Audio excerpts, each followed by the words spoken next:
So I'm going to begin by introducing you to our first speaker this evening, who is Helen Saxby, a feminist writer and blogger. Welcome, Helen.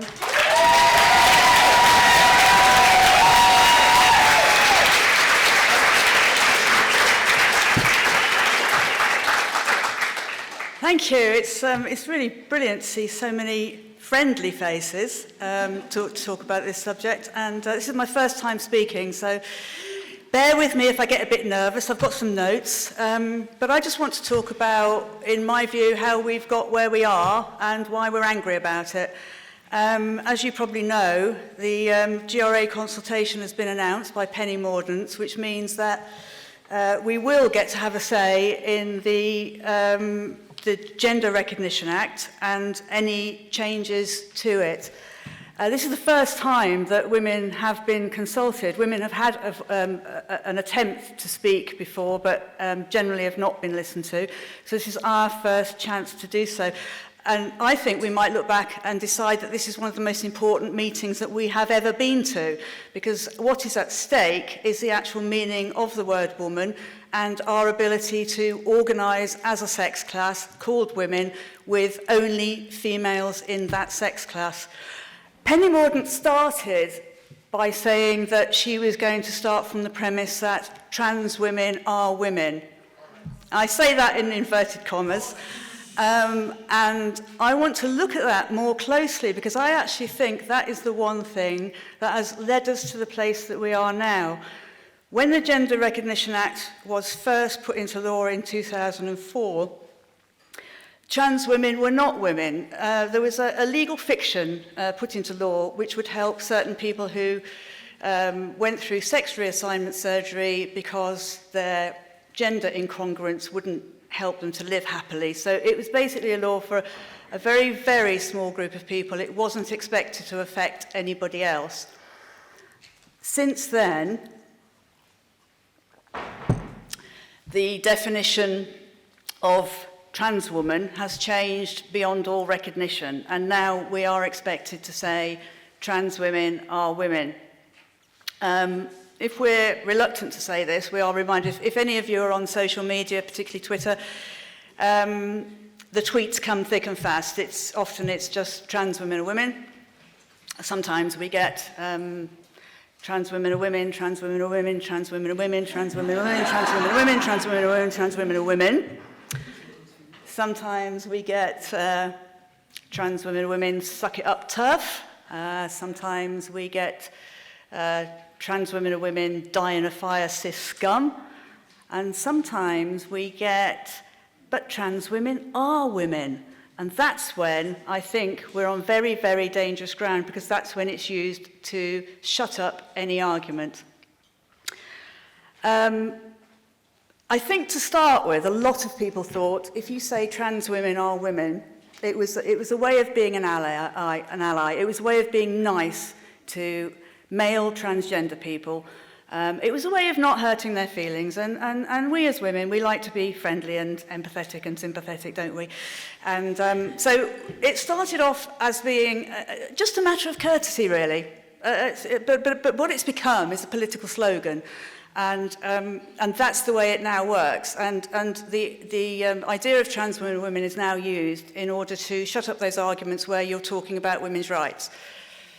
So, for example, if you are talking about the need for women's refuges or the need for rape crisis centres to be purely female, you can have a very, very long argument with somebody and you can be winning that argument, and then will become the killer blow, but trans women are women, which basically means that women don't have any separate rights at all. Over the years, because this has been going on for a very long time, and over the years, the number of trans advocacy groups and trans activist groups has grown.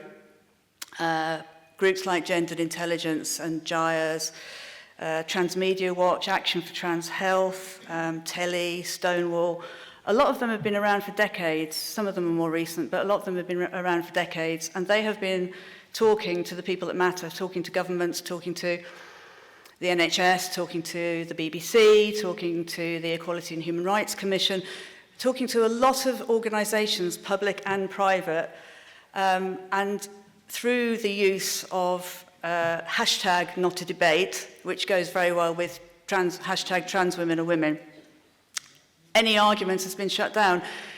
It's seen as transphobic to say that trans women are men or that trans women are not women. So the discussion has basically been had behind closed doors.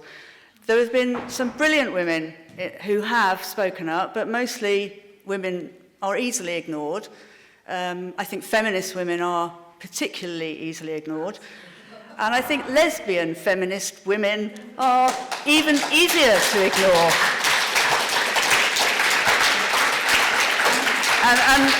And a big shout out, actually, to our lesbian sisters who are getting so much shit at the moment. And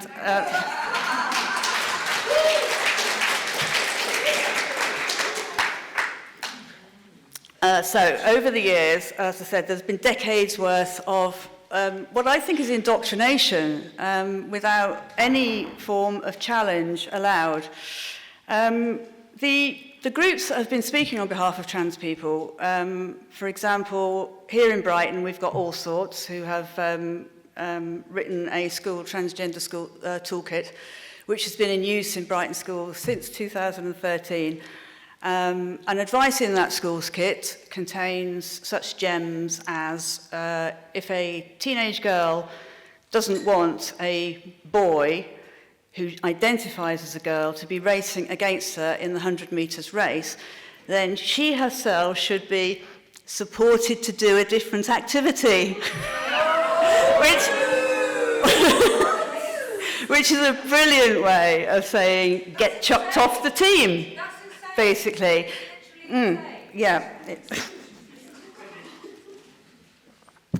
Transmedia Watch, now they're the people that ensure that if ever a male transgender person commits a crime, it's reported as a female crime. Transmedia Watch also makes sure that if that person goes to prison and takes his own life, it will be reported as a trans suicide. Suddenly it's not a female suicide, it's a trans suicide. That's what Transmedia Watch do.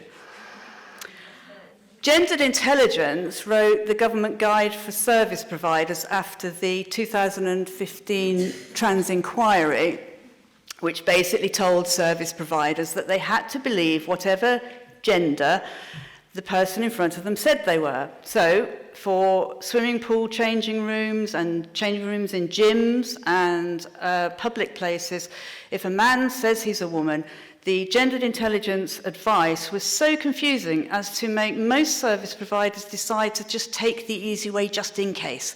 So in effect, gendered intelligence brought a kind of self-ID to our high streets without any permission from the government.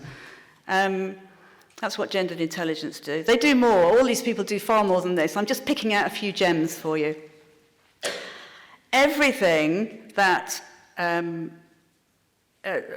should have mentioned sports really, because sports is one of the areas where it's quite clearly unfair. And I've mentioned the All Sorts schools advice, but the sports for elite sports and adult sports as well, it's quite clearly unfair when a male-bodied person competes against a female. But really, in every area where trans rights have been pushed for, it's women and girls that lose out. It's not men and boys in general, although there are now some gay men who are beginning to realise what transgender ideology says about their sexuality, and they're beginning to realise that it's not really what they want either. Thanks. They don't get it as bad as lesbians, of course, because traditionally women... It's homophobic, though. Right, it is homophobic, but traditionally women aren't sexual predators to the degree that men are. So there isn't quite the same threat to gay men, but they are beginning to see it, and I would hope that they would continue to see it and support their lesbian sisters, who supported them all the way through the AIDS crisis, and really, I think they're owed a debt, and they could step up to the plate at this point and see what's happening to their lesbian sisters.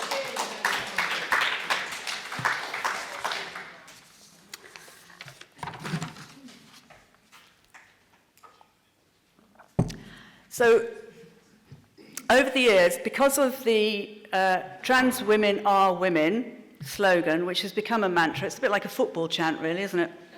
And because of the hashtag not a debate and the idea that only trans people can talk about trans people, there has been an awful lot gone on, and we are really, really on the back step here. We are really playing catch-up, and I don't want to dismiss the work that earlier feminists did, because they did do a lot of work, and it's not their fault they weren't listened to. But I do feel that we now have a point in time where the numbers are growing and we can make a difference. And I think this is the point where we all say, we are not going to take this, we are not going to see our rights invalidated.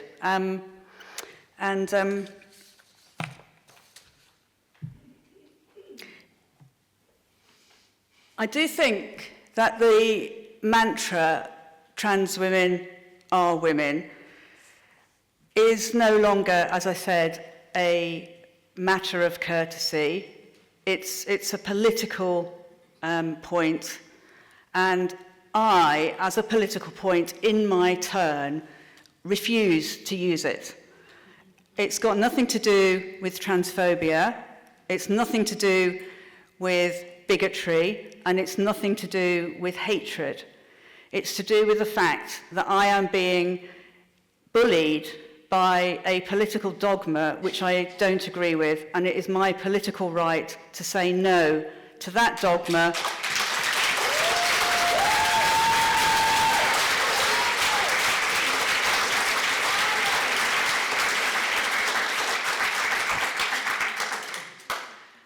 And I would like everybody here to say no to that dogma. No!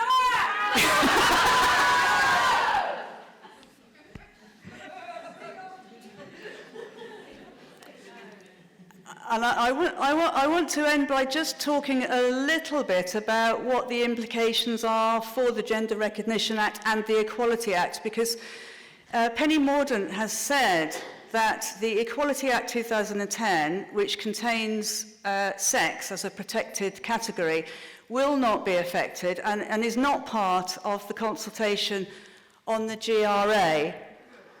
That is good, but if you take the view, as Penny Mordaunt obviously does, that trans women are women, I can only really say that in inverted commas, if you take that view, which is self-ID, then what it does is it erases the sex class of women. If women, as a female sex class, can contain males, it is no longer a female sex class.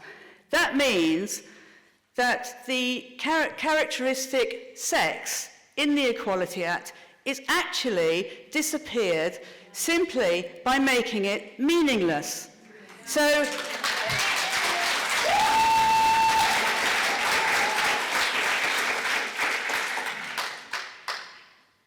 if this is put into law, self-ID, it will not only make it meaningless, but for those of us who actually see gender as a load of bollocks, it would be an absolute disaster. The law of the land would actually be telling us that we choose our own subordination. Yeah.